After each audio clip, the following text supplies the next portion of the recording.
ধানে নিষিদ্ধ যেসব কীটনাশক। আমাদের দেশে ধান উৎপাদনে বিভিন্ন ধরনের পোকার আক্রমণ দেখা যায়। পোকার আক্রমণ নিয়ন্ত্রণ বা দমনের জন্য আমরা ধানের জমিতে বিভিন্ন গ্রুপের বিভিন্ন নামের কীটনাশক ব্যবহার করি। তো আজ আমরা জানব ধানের পোকা দমনে কোন ধরনের বা কোন গ্রুপের কীটনাশক ব্যবহার করা যাবে না।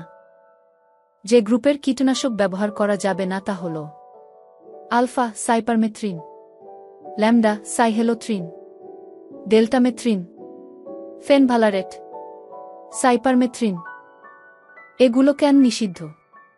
১. এ সমস্ত গ্রুপের টনাশক ব্যবহারে পোকার পুনরাবির্ভাব যেমন রিসার্জেন্স ঘটে। ২. ক্লোরপাইরিস এর সাথে উপরে উল্লেখিত যে কোনো গ্রুপের মিশ্রণ ধানের পোকা দমনের জন্য ব্যবহার করা যাবে না, যেমন বিউটি, ক্যারাটে, কারফু, সাবসাইড, মিক্সার, দেয়ার, এটম, কেনভস, সুপারফাস্ট, বর্ডার, দুর্বার, নাইট্রো ও আল্টিমা ইত্যাদি। এগুলা ধানে নিষিদ্ধ। এসব কীটনাশক ধানের বন্ধু পোকা মেরে ফেলে।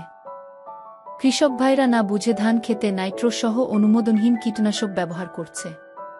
নাইট্রো কীটনাশক ফল, শাকসবজি, পাট, তুলা ফসলের পোকা দমনের জন্য সুপারিশ করা।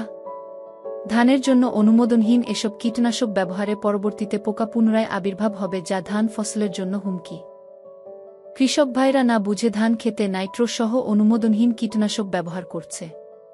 নাইট্রো কীটনাশক ফল, শাকসবজি, পাট, তুলা ফসলের পোকা দমনের জন্য সুপারিশ করা। ধানের জন্য অনুমোদনহীন এসব কীটনাশক ব্যবহারে পরবর্তীতে পোকা পুনরায় আবির্ভাব হবে, যা ধান ফসলের জন্য হুমকি।